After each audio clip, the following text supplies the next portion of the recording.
મારા દરેક વાલા મિત્રોને જય શ્રી કૃષ્ણ। મારું નામ કમલેશ દવે, સામવેદ આચાર્ય, સુરત, ગુજરાતથી। મિત્રો, એક ચક્રવર્તી રાજા હતો। એ રાજા શિકાર કરવા માટે જંગલમાં નીકળ્યો। એક દિવસ એટલો બધો દૂર નીકળી ગયો કે એને પાછું આવતા આવતા રાત પડી ગઈ। રાત પડી એટલે ત્યાં આગળ ડાકુઓના, ચોરના આખી એ લોકોની વસ્તી આવી। ત્યાંથી એ જતો હતો એટલામાં ત્યાં એક પોપટ પિંજરામાં બેઠેલો હતો। એણે રાજાને જોયો। રાજાને જોઈને કહેવા લાગ્યો, પકડો પકડો, રાજા આવી ગયો, રાજા આવી ગયો, પકડો, એને લૂંટી નાખો, એને મારી નાખો, એના પાસેથી જે હોય તે બધું લઈ લો, એમ પોપટ જોર જોરથી બોલવા લાગ્યો।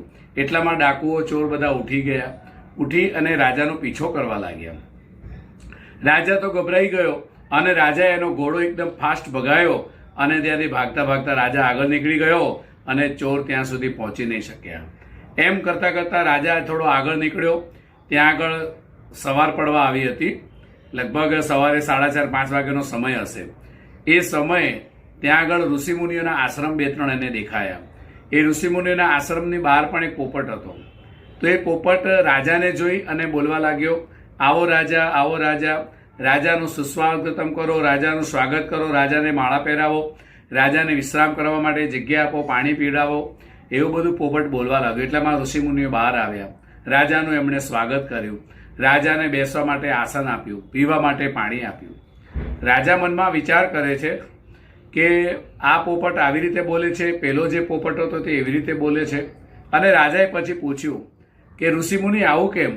તમારા ત્યાં પોપટ છે, એને સરસ મજાનું સ્વાગત કર્યું, સરસ મજાનું એણે મારા માટે 2 વાક્યો બોલ્યા, અને ત્યાં આગળ જે લૂંટારૂની વસ્તી હતી એ લૂંટારૂની વસ્તી પાસે એ ચોર ચોર એમ કરીને પોપટ બોલવા લાગ્યો। બંને જાતિ તો એક જ છે, તો આટલો ફરક કેમ? તો ઋષિમુનિઓ કંઈક બોલે એ પહેલા એ પોપટ જ કહેવા લાગ્યો કે રાજા, એવું છે, અમે બંને ભાઈઓ છીએ। તમે જે પોપટને જોઈને આવ્યા એ અમે અને હું અને બંને જણા ભાઈ છીએ।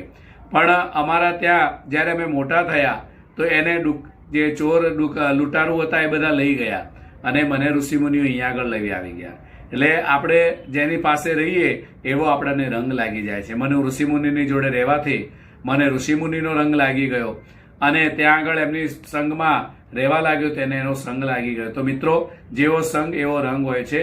એટલા માટે આ શિખાવત આપણને એવી કહેવા મળે છે, બોધપાઠ, કે આપણે જેવો સંગ રાખીશું એવો જ આપણામાં રંગ આવશે। તો આપણે હંમેશા સારા વ્યક્તિ, સારા ગુણવાળા, સારા વિચારોવાળા એમની પાસે ઉઠક બેઠક રાખીશું તો આપણું જીવન સફળ થશે। અને આપણે કુટેવોવાળા કે જે આખો દિવસ બુરાઈ કરતા હોય એમની પાસે આપણે રહીશું તો આપણો સંગત એવું ખરાબ થશે।